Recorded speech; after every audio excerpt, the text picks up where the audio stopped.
Devido à pandemia da Covid-19, os deputados da Assembleia Legislativa utilizam esse espaço virtual para debater pelo tempo regimental de 10 minutos, temas livres e expor a opinião sobre os mais diversos assuntos do estado de São Paulo. O deputado Dr. Jorge do Carmo, do PT, falou sobre a falta de um transporte público eficiente para a população, principalmente durante a pandemia. Quero falar hoje um pouco sobre os problemas da nossa cidade e do nosso estado. Tenho acompanhado de perto a novela por nome de Monotrilho.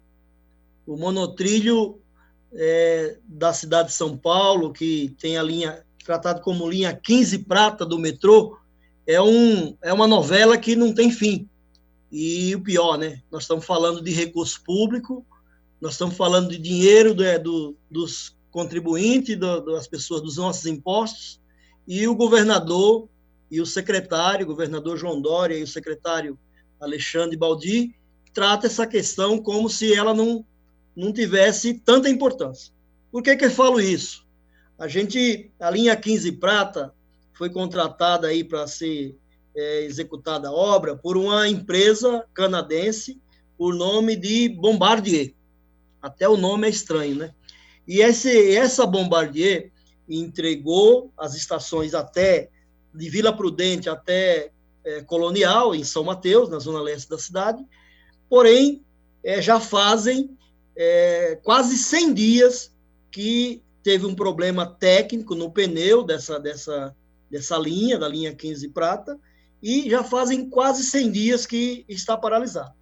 Hoje tinha a expectativa, né, de que ia retomar depois de quase 100 dias paralisado, queria retomar durante esse período as pessoas que precisam desse transporte, dessa modalidade, naquela região ali de São Mateus até Vila Prudente, e estão utilizando o Paese, né, a Operação Paese, para não ficarem totalmente sem o transporte.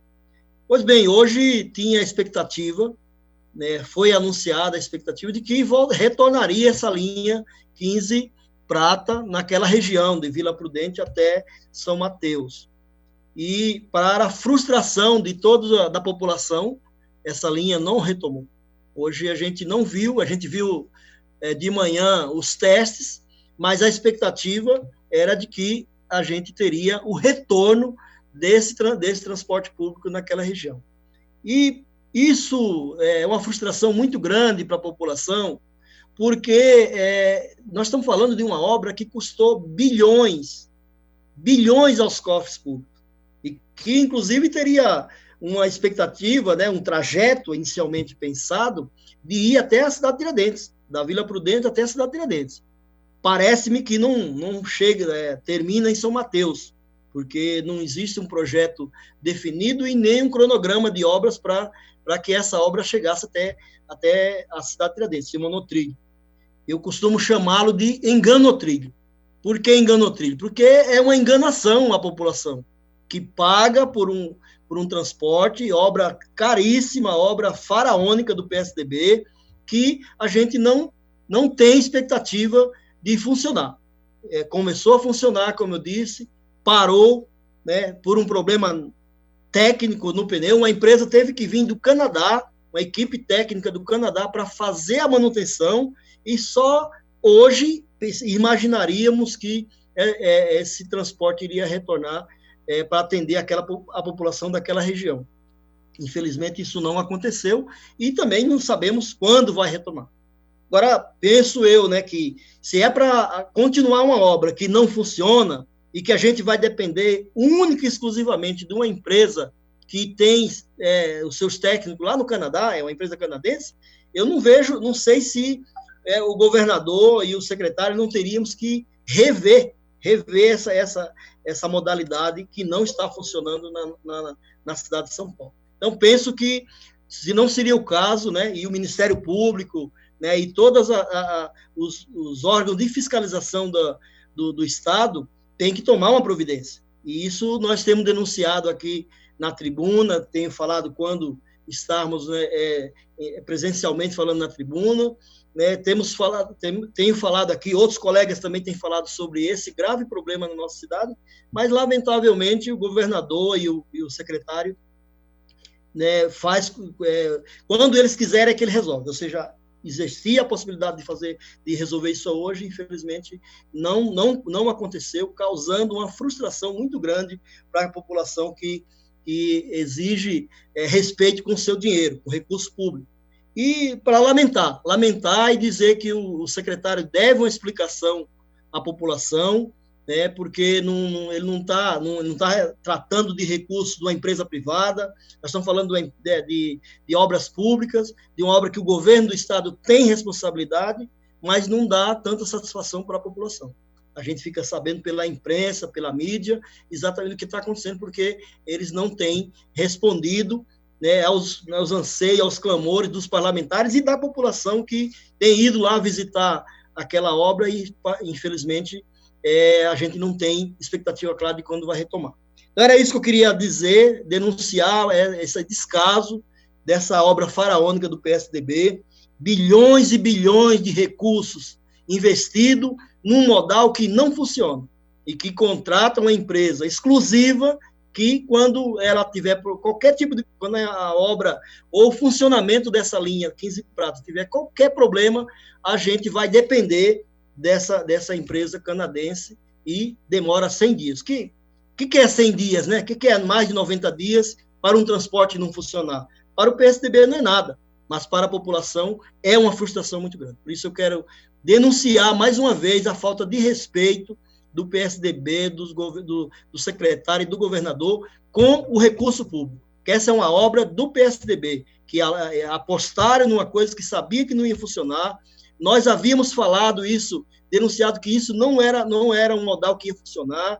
A gente queria o metrô para aquela região, fizemos eventos, fizemos atividades, fizemos reuniões, mas os governos do PSDB, que governam esse estado há quase 30 anos, pouco ouviram a população e fizeram uma obra que não está funcionando. Então, quero denunciar esse descaso com recurso público, com dinheiro da população paulista e paulistana.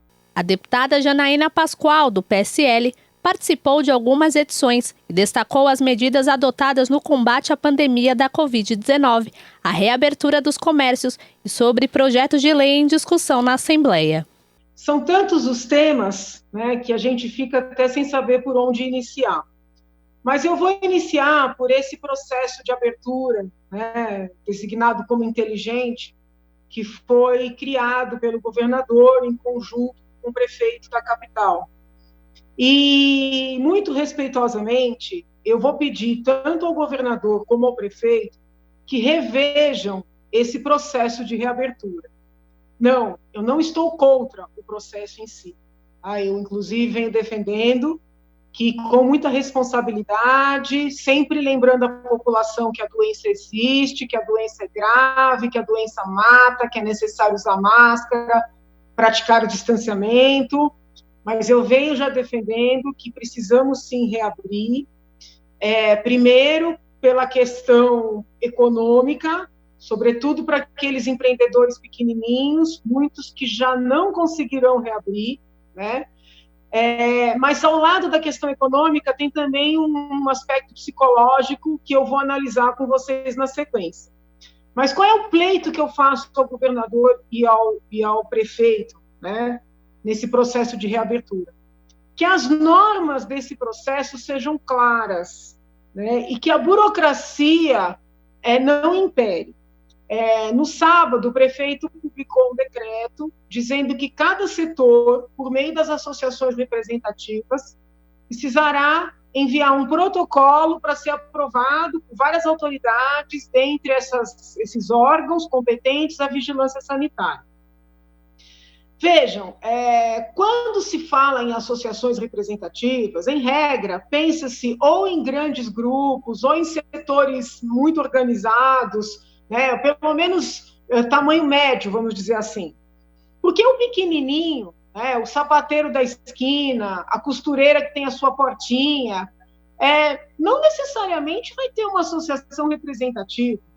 Então, essa forma que o prefeito e o governador encontraram, né, de reabrir, eu não sei se o intuito é atrasar, né, dificultar essa reabertura, ela é uma forma, assim, muito injusta, principalmente para o pequenininho, é uma forma que acaba obrigando, né, o pequeno empreendedor a se associar, muito provavelmente a pagar mensalidades, né, o que, a meu ver, contraria a Constituição Federal, que ninguém está obrigado, né, seja a pessoa individual, seja a pessoa jurídica, a se associar a quem quer que seja, ou a qualquer grupo que seja. Então, quando o governador e o prefeito obrigam, né, que as pessoas, os comerciantes, os empreendedores, para reabrirem, que eles sejam representados por grupos, eles já estão obrigando esses pequenininhos a se associarem e a pagarem mensalidade. Quando obrigam a apresentar protocolos, né, dizendo como é que eles vão evitar a contaminação, o que eles vão fazer, como é que eles vão garantir o emprego das mulheres, por mais, sei lá, nobre que seja a finalidade, estão criando uma série de impedimentos que, para aqueles mais simples, né, vai ficar muito difícil de cumprir. E eu não sei qual é o objetivo disso. Então, assim, eu sou da área do direito, não sou só uma acadêmica da área do direito, advoguei por 20 anos, hoje estou afastada tanto da advocacia prática como da docência, estou me dedicando com exclusividade ao trabalho na Assembleia Legislativa, mas os senhores podem pesquisar textos que eu escrevi, inclusive no jornal. Eu sempre sustentei que excesso de regras, que excesso de burocracia não protege ninguém, nem nenhum tipo de valor, né? E abre portas para a corrupção. Então, eu não vejo lógica, né? Se vai reabrir, né? Chega e diz, vai reabrir. O que vai reabrir? Vão reabrir os estabelecimentos A, B, C e D. Qual o critério para reabrir? Olha, esses estabelecimentos vão ter que ter álcool gel disponível para funcionários e consumidores, vão ter que ter EPIs disponíveis para funcionários, vão ter que controlar o uso de máscaras por funcionários e consumidores. Isso é tão simples, sabe? É tão fácil o governador, com tanto técnico, estabelecer esses critérios e publicar de maneira clara e objetiva. É tão simples o prefeito fazer isso. Então, assim, eu não gosto de meias palavras. Se não vai abrir, vem a público e fala com todas as letras. Não vamos abrir por causa disso, disso e disso, assumindo as consequências. Se vai abrir, estabelece as normas de maneira objetiva, publica e acabou, né? Agora, da maneira como está sendo feito, não atende a nenhum objetivo. Eu, com toda a experiência jurídica que eu tenho, né, eu não consigo responder para aquela costureira que trabalha de forma individualizada, que trabalha ali numa garagem, ou para o sapateiro que também trabalha de forma isolada, né, na esquina aí de várias ruas que nós temos no estado de São Paulo, né, os sapateiros. Eu não consigo responder para eles de forma objetiva se eles podem ou não abrir a sua portinha. Porque é tanta burocracia, é tanta regra, é tanta norma incompreensível, até para quem é da área, que ou eles não querem abrir e ficam com esse discurso de que estão abrindo, ou estão criando burocracia, eu não sei com que finalidade. Mas a burocracia nunca ajudou e não ajuda ninguém, sobretudo quem quer e precisa produzir. E nesse contexto, eu vou depois ter que falar uma segunda vez sobre a situação nacional, mas eu gostaria de chamar a atenção, tanto do governador como do prefeito. Quando eu digo chamar a atenção aqui, não é dar bronca, não, é chamar a atenção para alguma coisa. Que as manifestações que ocorreram ontem, elas podem ter um viés ideológico, podem ter até um viés partidário.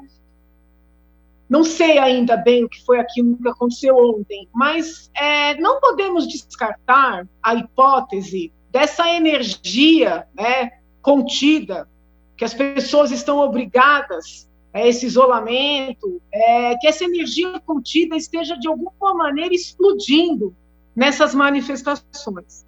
Então, já na semana passada, em várias participações, eu pedi, sempre com responsabilidade, sempre alertando para o perigo da doença, que as autoridades procedessem à abertura por força dos aspectos econômicos. Hoje, depois do fim de semana tenso que nós tivemos, eu peço que esse processo de reabertura seja acelerado, né, que essas burocracias sejam retiradas, não só em nome, né, da preservação da atividade econômica e do cuidado com a saúde de maneira, vamos dizer assim, ponderada com todos os outros fatores, mas também em virtude da crise política na qual nós estamos mergulhados. Tá? São muitas pessoas tensas, muitas pessoas agoniadas, muitas pessoas presas há muito tempo, né? Tem um grupo que acha que a doença não existe, que os números são falsos, que estão sendo presos de maneira ditatorial. Tem um outro grupo que tem parente que morreu, que está revoltado por qualquer razão, né? Porque o presidente não deu bom conselho, não deu bom exemplo, porque não conseguiu um bom tratamento. Tem gente que ficou doente e essa doença abala, eu sei porque fui vítima da doença, a doença não é brincadeira. Tem gente que, não importa qual a visão que tenha da doença, porém, está sofrendo muito severamente, né, as consequências econômicas dessa doença. Tem pessoas que estão com seu psicológico abalado, né, são aí já dados de aumento nos suicídios consumados, nos suicídios tentados, na violência doméstica. Então, como essas pessoas não podem gastar a sua energia nas suas atividades convencionais, né, nos esportes, nos jogos, no trabalho, no deslocamento para o trabalho, que é algo que cansa bastante, essas pessoas vão ficando agoniadas a semana inteira e chega no final de semana, elas começam a sair, né? Não importa a pauta, mas elas começam a sair. E aí pessoas de pautas diversas se encontram. E nós poderemos ter conflitos reais nas ruas. Então, eu peço ao prefeito Bruno Covas, ao governador João Dória, que acelerem esse processo, que tragam normas claras, já não só por causa da questão econômica, mas também por força da questão política e institucional. Nós estamos, né, na casa em intenso debate em torno de medidas referentes ao enfrentamento do Covid. Várias medidas já foram tomadas, como o corte nos salários dos deputados, dos funcionários, das verbas de gabinete, a destinação do fundo, e existe um projeto sendo debatido pelos colegas com várias medidas. Tá? Eu apresentei algumas emendas a esse projeto. Numa das emendas, eu peço para retirar a previsão de indenização a empresas contratadas pelo poder público, que tem um artigo no projeto prevendo que todas as empresas contratadas pelo poder público precisarão assegurar a manutenção dos empregos. E, para tanto, prevê-se que o Estado indenizará essas empresas. Existem várias medidas que as empresas podem adotar com esse fim, inclusive repactuação contratual, mas não me parece justo nem lógico que haja indenização para as empresas.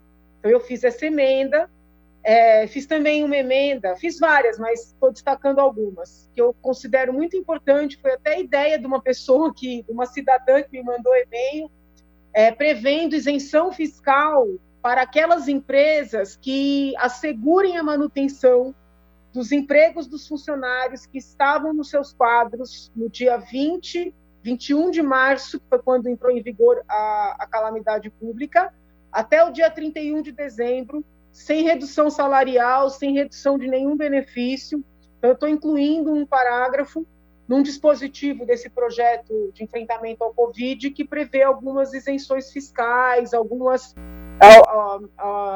facilitações na seara tributária. Eu pedi, e o líder do PSL solicitou à assessoria da liderança que elaborasse uma tabela com todas as emendas que foram apresentadas pelos colegas deputados, quase 300 emendas, se eu não estou equivocada, Agradeço a assessoria do PSL por ter elaborado essa tabela. Entre ontem e hoje, eu analisei essas emendas, né? E hoje pela manhã conversei com o deputado Camarinha, passando a ele a minha percepção sobre as emendas. Muitas emendas de diversos partidos se repetem, né? Claro que com outras palavras, mas muitas ideias se repetem. Alguns pontos parecem unificar, né, os vários colegas. E, dentre as emendas, eu queria destacar, já vi que o deputado Gianazzi está aí, duas emendas que foram apresentadas pela bancada do PSOL, né, uma pelo próprio deputado Gianazzi e outra pela deputada Mônica, que dizem respeito, emenda número 5 e emenda número 69, que dizem respeito à suspensão dos prazos dos concursos públicos, né? Até o deputado vem falando em vários momentos aqui na tribuna virtual, e eu conversei hoje cedo com o deputado Camarinha, e faço isso publicamente aqui. Eu apoio essas emendas, me parece importante, não só em termos de justiça para com aquelas pessoas que fizeram os concursos, pagaram suas taxas de inscrição, foram aprovadas. Então, é justo que essas pessoas, né, passada a pandemia, possam ser chamadas para ocupar seus postos.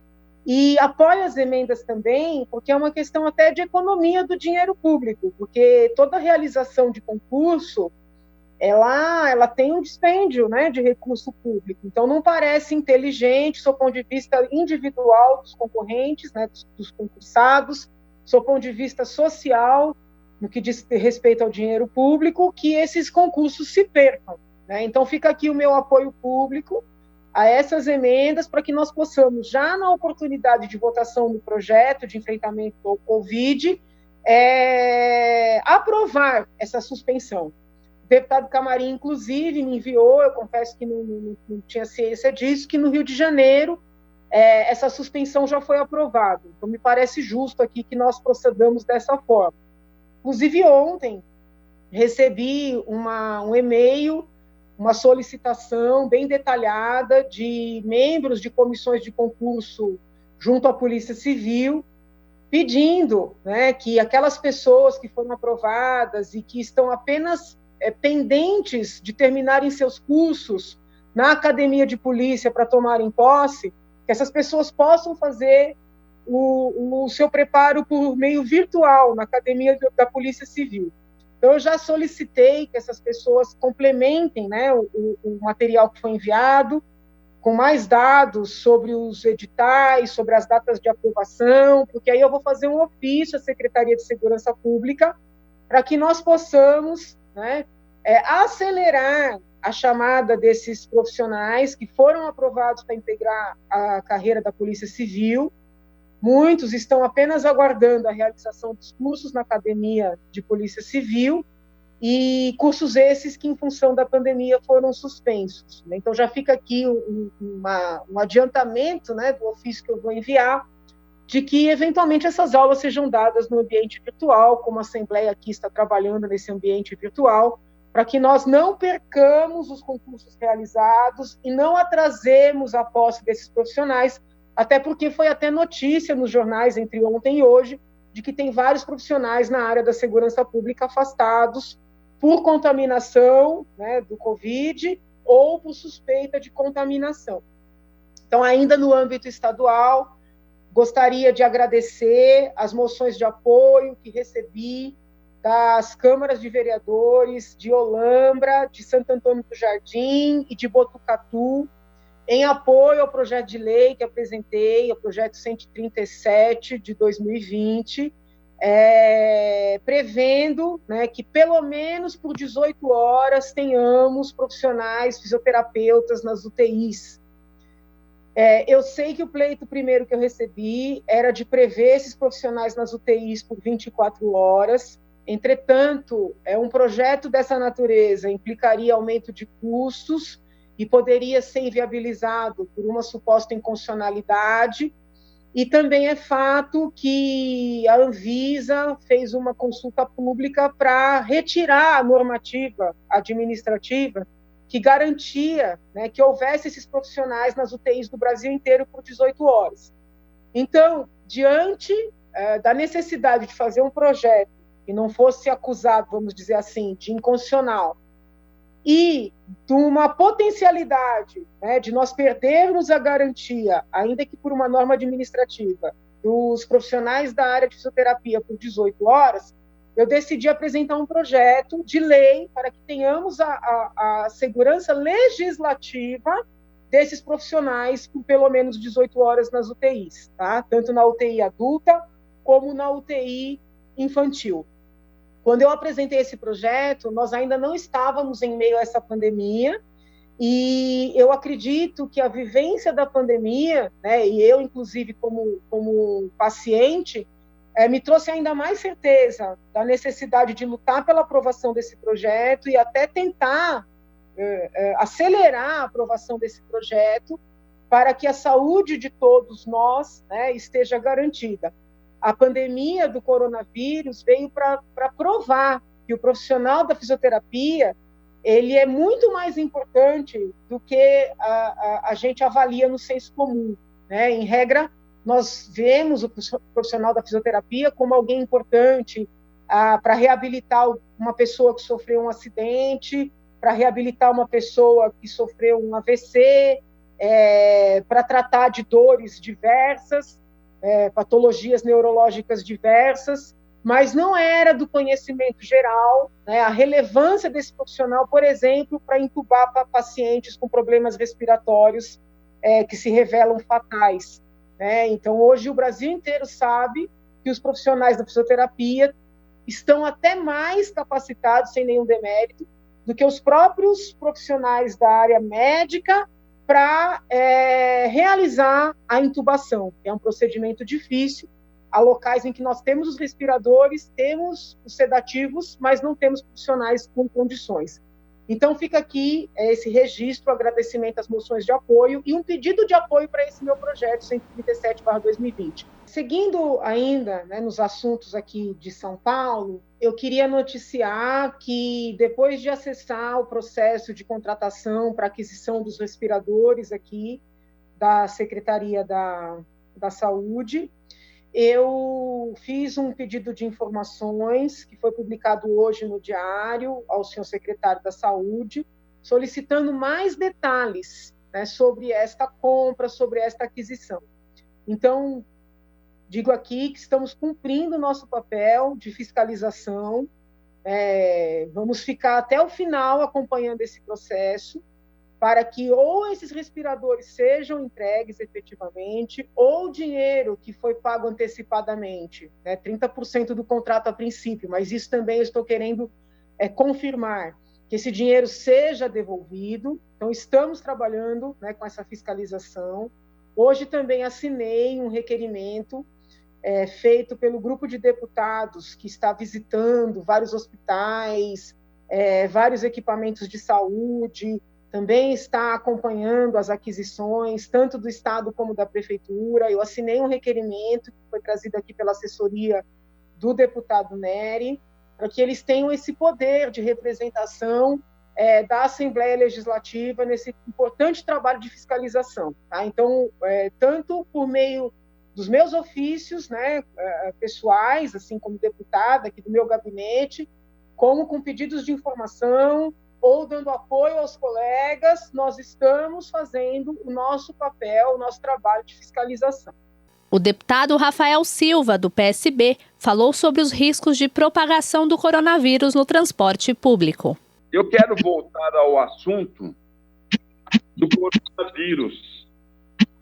E dessa vez eu quero colocar alguns números, porque quando nós temos números e quando nós fazemos comparação, as pessoas começam a entender de forma melhor. Quer dizer, não fica uma palavra no vazio. Apenas para que a gente possa comparar. Florianópolis, em Santa Catarina, teve até hoje 7 óbitos. 7 pessoas morreram com o coronavírus. O estado todo perdeu cerca de 150 cidadãos catarinenses. E um detalhe importante, Santa Catarina, todo mundo sabe, é um centro de grande atração turística. Para lá se dirigem pessoas de todo o Brasil e do exterior. Inclusive, em Florianópolis, existe uma área lá que tem o metro quadrado mais caro do Brasil. Em Camboriú, nós temos prédios gigantescos. E quem é dono dos apartamentos? Gente do Brasil e de fora do Brasil. Então, uma cidade que recebe turista, um estado que recebe muitos turistas, ele tem problema sério com o coronavírus. Basta analisar o que aconteceu com o estado do Amazonas e com os estados do norte e do nordeste brasileiro. Agora, por que é que Santa Catarina teve 150 óbitos apenas? Apenas não, né? Um óbito só já é muito. Mas eu digo em comparação com o estado de São Paulo, com outros estados, porque eles tiveram seriedade por parte do governador. Em março, por volta do dia 17 e 18 de março, eles paralisaram o transporte coletivo. O transporte coletivo lá existe para aquelas pessoas que trabalham na área da saúde. Eu denunciei no mês de março que nós teríamos muitas mortes e que o vírus seria encaminhado para os bairros periféricos, mas as autoridades não escutaram. Eu não sei se é compromisso com as empresas, talvez não, né? Mas algumas más línguas falam que empresários poderosos financiam campanhas eleitorais. Quer dizer, será verdade ou será mentira?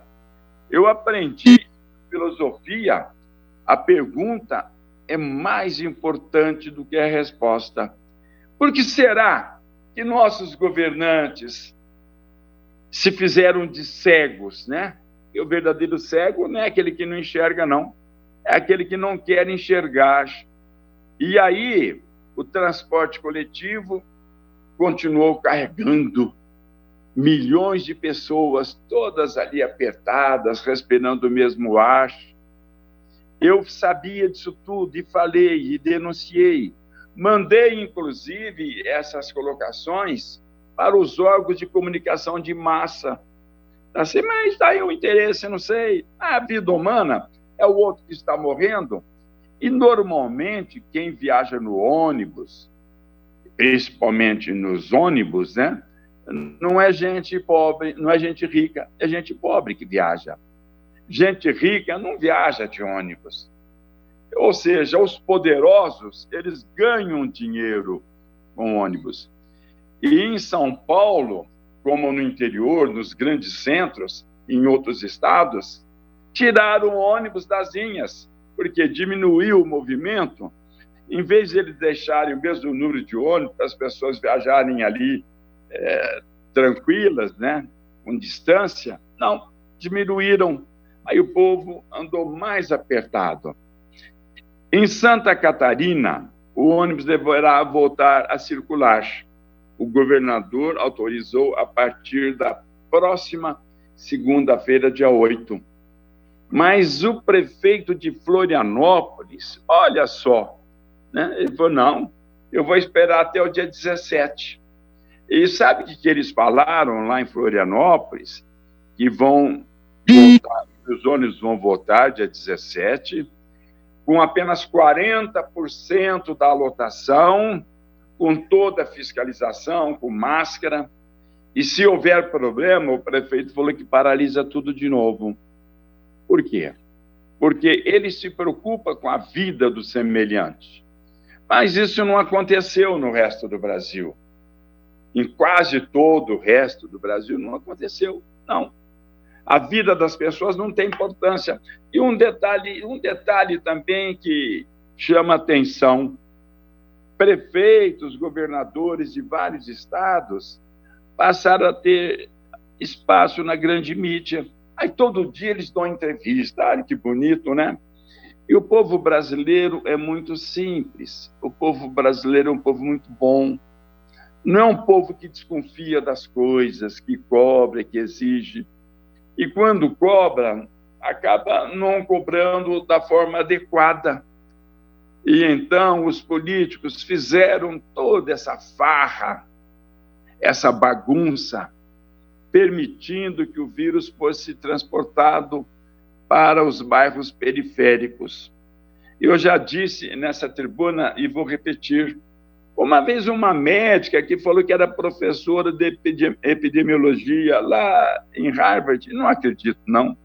Certamente é daqueles professores que vão lá uma vez por ano fazer uma visita e falam que é professor. Ela ficou admirada com Fortaleza. Ela falou, em Fortaleza, o interessante é que o vírus, no primeiro momento, é o termo que ela usou, atingiu os bairros nobres. Ela usou esse termo, os bairros nobres. E outro termo que ela usou, depois ele foi para os bairros periféricos. É o termo que ela usou. Ela ficou admirada, né? Ou, certo, ela pensa que o avião, esses Boeings gigantescos, eles descem nas ruas. Ou o avião tem a asa grande, então ele puxa a asa, encolhe e desce na rua. Aí joga o vírus para as pessoas. Ela não sabe que é o ônibus que leva. Ela não sabe, não. Não, ela pensa, ou então beija-flor leva no bico, na asa, o vírus se joga lá. Ela não sabia que era o ônibus.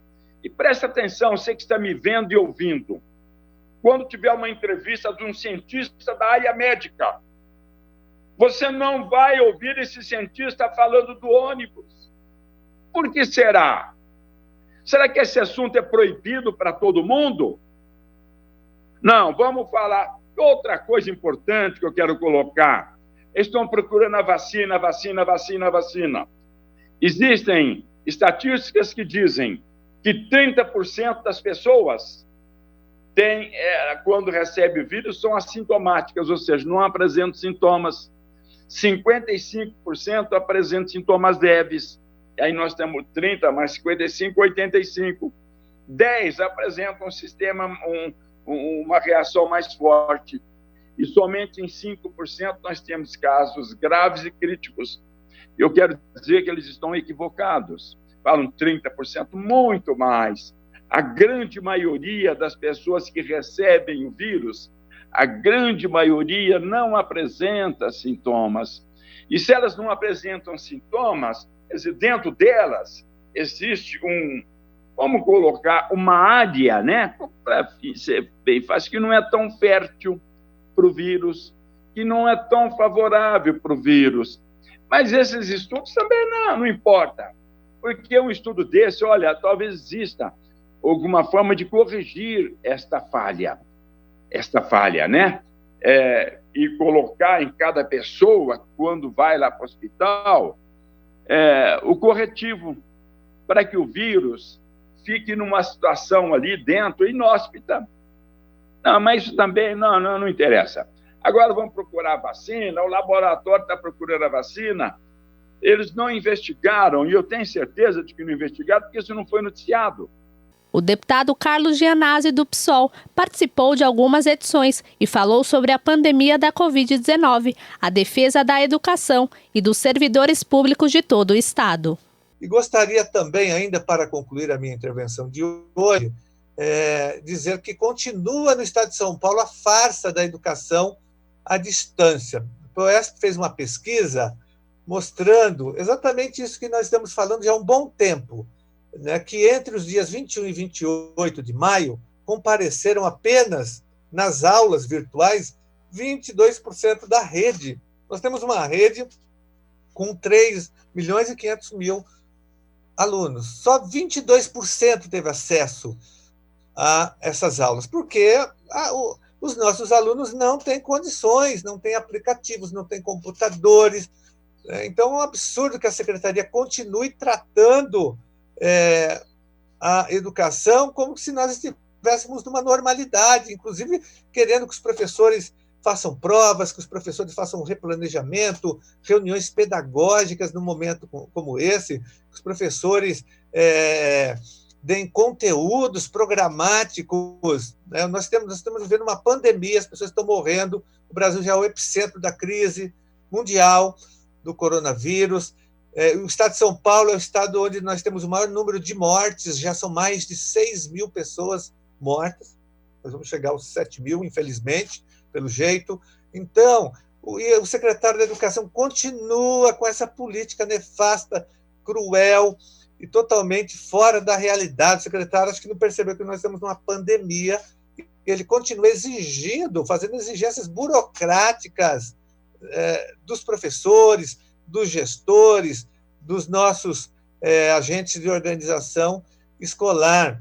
Então, só 22% da rede teve acesso a esses conteúdos, conseguiram acessar as plataformas. Então, tem que ter uma proposta que inclua todos os nossos alunos. O que a secretaria está fazendo é só algo para inglês ver, para falar que nós estamos resolvendo o problema aqui da educação, e a secretaria não está. Então, a nossa sugestão, nós temos críticas, mas sugestões também, tem que chamar os profissionais da educação para construir um projeto pedagógico para atravessar a pandemia. Ainda mais essas exigências absurdas, os nossos professores estão sendo assediados, massacrados com tantas exigências burocráticas, não estão dando conta de atender essas exigências desnecessárias, que não têm nenhum tipo de função, e os nossos alunos não estão tendo acesso. Eu quero comentar hoje 2 vitórias importantes que nós, educadores e educadoras, que os profissionais da educação conseguiram no Supremo Tribunal Federal nos últimos dias, por conta da pandemia e do pandemônio político que nós estamos vivendo, e as minhas intervenções, em geral, foram feitas nessa direção, né, para falar das ações que nós estamos tomando contra a pandemia e contra essa onda autoritária, fascista, que cresce no Brasil. Eu acabei não comentando, mas hoje eu arrumei um espaço aqui para comentar. A primeira decisão importante do Supremo Tribunal Federal foi em relação a um julgamento do dia 28 de maio.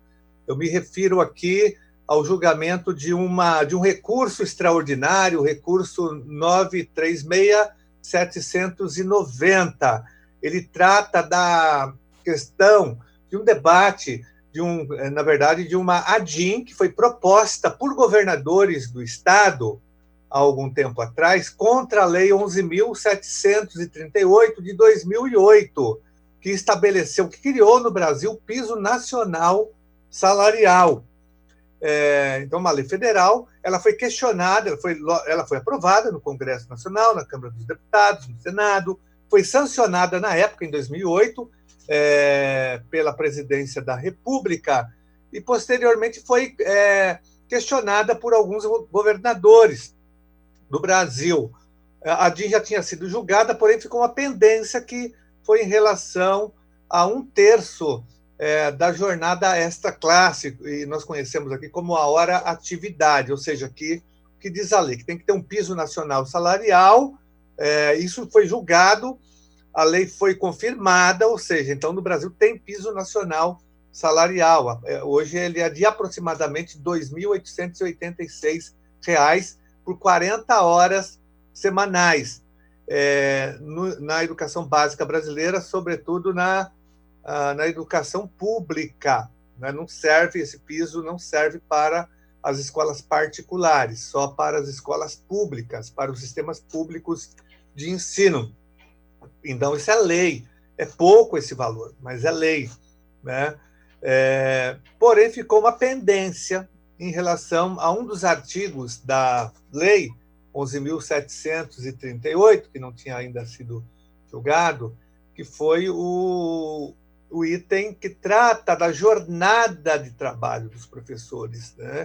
E a lei diz o seguinte, que 1/3 dessa jornada, das 40 horas semanais, 1/3, ou 33,33%, tem que ser destinada à hora atividade, ao trabalho extra-sala, que é aquele momento que o professor prepara as aulas, que ele faz a pesquisa, que ele atende a comunidade, que ele faz a reunião pedagógica, enfim, é um trabalho fora da sala de aula, é um momento que ele não está necessariamente com os alunos numa sala de aula. Essa é a hora atividade, o professor precisa de um tempo para preparar as aulas, para preparar avaliações, para corrigir as avaliações, para, como eu disse, fazer pesquisa. Então, esse tempo é fundamental no trabalho pedagógico. O trabalho pedagógico não é realizado só dentro da sala de aula. Aliás, o professor trabalha muito fora da sala de aula para preparar o material, para se atualizar, enfim, ele precisa desse tempo. E esse tempo tem que ser remunerado, é o que diz a lei. Havia esse questionamento só agora, no dia 28, que houve o julgamento, e um julgamento favorável. Então, agora é lei. Já era lei, agora é uma decisão do Supremo. Todos os sistemas públicos de ensino no Brasil, sistemas municipais, estaduais, são obrigados a assegurar na educação básica 1/3 da jornada em hora atividade, em trabalho extra-sala. Esse é um avanço importante para o Brasil, porque muitos estados e muitos municípios não garantem essa jornada, né? E como não garantem ainda nem o piso nacional salarial. E o estado de São Paulo, o estado mais rico do Brasil, por exemplo, só está cumprindo agora através de um abono, que é proibido. É o salário integral, sem abono, sem gratificação, tem que ser de R$ 2.886. 84, não me lembro agora exatamente o valor. Mas São Paulo não cumpre. E aí o Dória fez uma maquiagem aí na legislação e ofereceu um abono para chegar no piso nacional salarial. Ou seja, muitos estados não cumprem e muitos municípios também não cumprem o piso nacional salarial, e muito menos a jornada do piso. Mas o avanço foi esse, nós conseguimos a confirmação do Supremo Tribunal Federal, que da creche ao ensino médio, os sistemas públicos de ensino são obrigados a garantir 1/3 dessa jornada para os professores. É uma vitória importante, num momento tão difícil da história do Brasil, nós podemos celebrar e comemorar essa vitória importante. E tem mais uma vitória que eu quero aqui ressaltar, que foi também julgada no mesmo período. Eu me refiro aqui a uma ADPF, a DPF 467, que foi julgada também, acho que no dia 28 ou 29/5, agora de maio, que questionou, na verdade, que o município é de Ipatinga, de Minas Gerais. Na verdade, a Procuradoria-Geral da República entrou com uma ADPF contra uma lei aprovada por esse município, pela Câmara Municipal, e sancionada pelo prefeito de Ipatinga, Minas Gerais. Essa lei excluía da política municipal de educação qualquer referência à diversidade de gênero e à orientação sexual. O Supremo, né, disse que isso é inconstitucional, isso não pode, essa lei não tem validade, como já tinha feito anteriormente com os municípios de Foz do Iguaçu, no Paraná, e também com o município de Nova Gama, em Goiás. Ambas as leis foram derrotadas no Supremo Tribunal Federal por conta de ADPFs elaboradas e protocoladas pela Procuradoria-Geral da República. Só que essa última decisão contra essa lei de Ipatinga é uma decisão mais firme, porque o parecer do relator, do ministro relator, é enfático, dizendo que é obrigação do Estado. Em nova decisão, o Supremo afirma que é dever do Estado abordar gênero e sexualidade na escola. Agora, não é só legal, como é um dever das escolas debaterem esse tema, né? Não a ideologia de gênero, que foi uma terminologia que foi utilizada, na verdade, para combater a emancipação das mulheres, e para combater também a emancipação e a liberdade da comunidade LGBT. Na verdade, a ideologia de gênero é algo que se opõe ao processo civilizatório, algo obscurantista. Essa é a verdade. E nem existe essa... Não tem, do ponto de vista acadêmico, do ponto de vista teórico, não existe essa designação, ideologia de gênero. Na verdade, é um movimento que foi criado para combater exatamente o ensino que vinha também sendo realizado em algumas escolas, porque não é em todo o sistema de ensino que você tem pessoas fazendo esse debate, embora seja agora uma obrigação, né? A questão da orientação sexual, que é uma uma área importante que tem que ser debatida e ensinada nas escolas, a diversidade sexual, a diversidade de gênero, são temas fundamentais hoje para o combate à violência contra as mulheres, para o combate a preconceitos em relação à sexualidade, às mortes que ocorrem contra a comunidade LGBT. O Brasil ele tem algumas características terríveis. É um país racista, nós temos um racismo estrutural, nós temos também uma homofobia estrutural e um machismo estrutural. Então, nós temos que cortar esse câncer no seu nascedor, e a educação pode dar uma grande contribuição, e agora tem que dar, né? Então, agora acabou esse negócio de escola sem partido, tentar proibir que professor faça debate sobre orientação sexual, sobre diversidade sexual, sobre orientação sexual. Isso acabou do ponto de vista legal. Agora é obrigação, está aqui comprovado pelo Supremo Tribunal Federal. Então, isso é uma vitória importante das forças democráticas, do processo civilizatório brasileiro, porque esse movimento Escola Sem Partido, que acho que nem existe mais, né, perdeu força no Brasil, porque nós estamos preocupados com tantas outras coisas e outras questões que a população já percebeu que esse movimento queria tirar o foco do debate sobre a educação. Eu gostaria de fazer um apelo ao Congresso Nacional, a todos os líderes partidários, para que seja aprovada imediatamente a PEC número 15 de 2015. É uma proposta de emenda à Constituição Federal que renova a existência do Fundeb. O Fundeb é o Fundo Nacional de Desenvolvimento da Educação Básica, é o fundo que financia a educação pública brasileira, né, da creche ao ensino médio. E a lei anterior diz que o fundo se encerra agora, no dia 31 de dezembro de 2020. Ou seja, se não for aprovada uma nova lei renovando esse Fundeb, que é um fundo importante para a educação pública, nós vamos ter um colapso na educação, que é o principal instrumento de financiamento da educação hoje é o Fundeb, da educação básica brasileira. Ele financia praticamente 4.810 municípios dos 5.570 municípios, pelo menos 4.810 municípios são financiados com o dinheiro do Fundeb. O governo nada fez. Essa proposta é de uma deputada, a professora Dorinha, ela que apresentou a PEC, tem apoio de vários setores do Congresso, ela está tramitando hoje no Congresso Nacional, e ela é a grande referência do debate hoje do Fundeb. Mas o governo federal lavou as mãos para o financiamento da educação. E não é de hoje que isso vem acontecendo. Nós vamos citar aqui a emenda 95, aprovada no governo Temer, que congelou os investimentos em educação pública por 20 anos.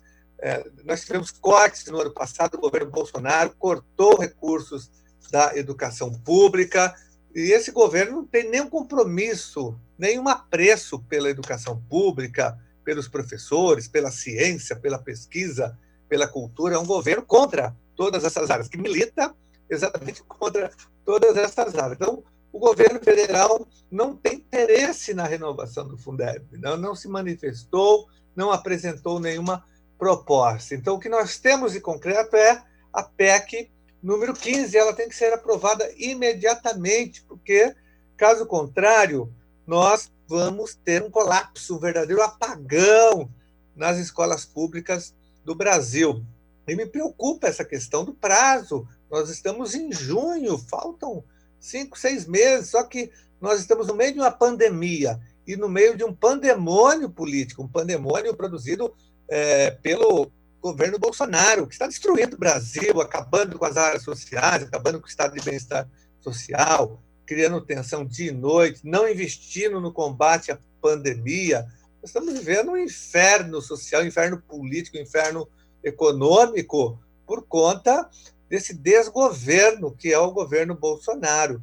E para quem tem dúvidas, é só assistir aquela reunião do dia 22 do mês passado, de maio, em Brasília. O Bolsonaro e os seus mais de 20 ministros ali, nós percebemos quem tinha dúvidas, assista aquela reunião que você vai perceber exatamente a gravidade da situação, que o Brasil está totalmente à deriva. Aliás, está sendo governado por pessoas despreparadas e sem nenhum compromisso com o Brasil. Nós assistimos ali um show de delinquência política. O fato é que, além disso, além da pandemia, além da crise política no Brasil, nós temos também, olha, nesse semestre, nós vamos ter eleições municipais, isso vai atrapalhar votações no Congresso Nacional. Nós temos uma correlação de força muito difícil no Congresso Nacional também, e sem contar, lógico, toda essa crise que nós estamos vivendo no Brasil. Tudo isso pode atrasar a votação. Então, nós temos que antecipar essa votação da PEC número 15, e eu faço um apelo a todos os deputados, inclusive da Assembleia Legislativa, que são de partidos que são representados no Congresso Nacional, seja na Câmara dos Deputados, seja no Senado. Nós temos que pressionar o Congresso a aprovar em caráter de extrema urgência a PEC 15, já com as propostas apresentadas, porque nós temos que, primeiro, tornar o Fundeb permanente, um fundo permanente de financiamento da educação pública brasileira. Esse é o primeiro ponto, que está na nossa proposta apresentada no Congresso Nacional, para que não haja necessidade da renovação periódica. Nós não podemos ficar reféns o tempo todo de governos e do Congresso Nacional. Nós queremos que o fundo seja permanente. Nós também defendemos que haja ampliação dos recursos do Fundeb. Hoje, o Fundeb financia apenas 10%. Nós queremos que haja 40% em 10 anos, que haja uma progressão que vá de 10% até 40% do financiamento da educação, no mínimo.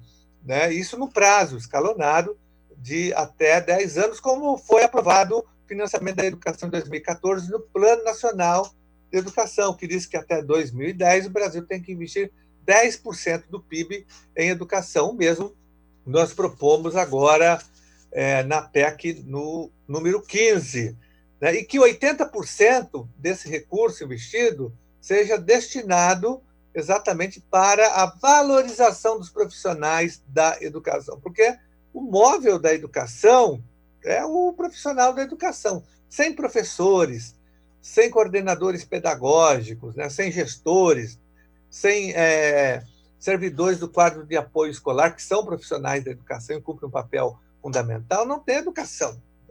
O fator humano é o principal elemento da educação brasileira, seja na rede pública, seja na rede privada. Por isso que nós lutamos para que 80% desse valor seja destinado exatamente para a valorização e salários, informação desses servidores da educação. E nós ampliamos de magistério para profissionais da educação, porque todos dão uma contribuição importante para o processo educacional. Então, essa é a nossa luta, a aprovação imediata da renovação do Fundeb, que o Fundeb seja permanente. O Brasil não pode ficar refém de deputados, de senadores, de presidente da República para aprovar um fundo tão importante que financia toda a educação brasileira. Se não for aprovado, se não for aprovada a PEC ou um outro projeto que renove, nós vamos ter um apagão, nós vamos ter o fechamento de escolas. Milhares de escolas serão fechadas, porque o Fundeb representa 50% do financiamento da educação pública do aluno, do financiamento público do aluno, da escola pública, logicamente, porque o Fundeb só financia a escola pública, as escolas municipais e as escolas estaduais, inclusive os alunos das creches, os alunos de inclusão, os alunos da educação de jovens e adultos, de EJA. Então, é um fundo importante, um avanço nessa área do financiamento da educação. Fundamental, porque nós já temos aí um freio de mão, que foi a emenda 95, que congelou os investimentos. Agora, se a gente perder o Fundeb, acabou a educação pública brasileira. Vai ser um caos absoluto. E mais de 80% das crianças e adolescentes estão matriculados em escolas públicas brasileiras, em escolas municipais e escolas estaduais, em creches, na pré-escola, ensino fundamental e no ensino médio. Então, a aprovação já do Fundeb, fundamental que nós tenhamos tranquilidade, que nós tenhamos a garantia de que não haverá um apagão nas escolas públicas brasileiras. Porque do jeito que está indo a situação, tudo é possível. Então, nós queremos nos antecipar e a votação tem que ser feita imediatamente, porque vai ter eleição municipal agora no próximo semestre, tem essa crise toda, tem a pandemia, então nós temos que fazer a aprovação rápida e imediata. Por isso que eu faço um apelo aqui aos deputados e deputadas da Assembleia Legislativa mesmo, pressionem as suas bancadas em Brasília, os seus deputados e os seus senadores, para que a votação seja feita imediatamente, com um fundo permanente, com aumento das verbas de 10% para 40%, e que 80% desse recurso tenha destinação para a valorização de todos os profissionais da educação, dos professores, dos gestores e do quadro de apoio escolar.